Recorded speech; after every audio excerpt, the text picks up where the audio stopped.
लड़की जब जागी तो पाया कि उसका हाथ बैरियर पर फ्रीज हो चुका था। हर बार जब उसने हाथ खोलने की कोशिश की, भयंकर दर्दन से उसके आंसू निकल आए। त्वचा बैरियर पर छूट चुकी थी। हाथ खून और टिश्यू के मिश्रण में बुरी तरह घायल था। चेहरे पर भी पोल लाल चोटें और सूजना साफ दिख रही थी। वो हाथ खुजलाना चाहती थी, लेकिन लिंच ने रोक दिया। हाथ अब फ्रोजन और टिश्यू डैमेज में है। अगर छुओगे तो और बड़े हिस्से गिर जाएंगे। वे दोनों एक रात से बाइकर्स केबल कार में फंसे हुए थे। कल रात स्टील रोप पर चढ़ते समय लिंच का ग्लव फट गया था और हाथ में गंभीर चोट लगी थी। वे बस वहां बैठे थे, मदद आने की उम्मीद में। कुछ घंटे और बीते। समझ आया कि शायद कोई नहीं आने वाला और अब वे और नहीं रुक सकते थे। लिंच ने हिम्मत जुटाई। दर्द सहते हुए उसने केबल रोप पकड़कर धीरे धीरे आगे बढ़ना शुरू किया, लेकिन रात भर की अफवाह, बर्फ और भारी बूट्स हर कदम को मुश्किल बना रहे थे। तभी पहाड़ पर वुल्व्स फिर दिखाई दी। लिंच के पास सिर्फ एक ही रास्ता था, सर्वाइव करने के लिए क्रॉल करना। अंततः उसने दूसरी केबल कार तक पहुंचकर उसे पकड़ा।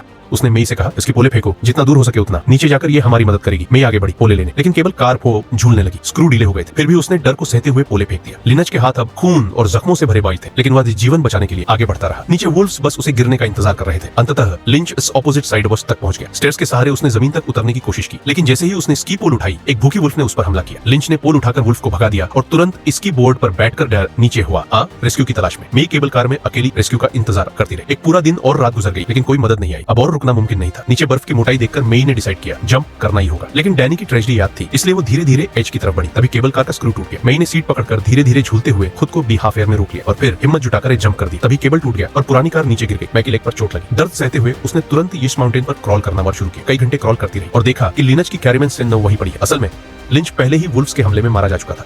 एक वुल्फ अभी भी उस पर नजर गड़ाए खड़ा था। मेई ने एक सांस भी लेने की हिम्मत नहीं की। शायद वुल्व्स पहले ही भरपेट खा चुके थे, क्योंकि वे लौट गए।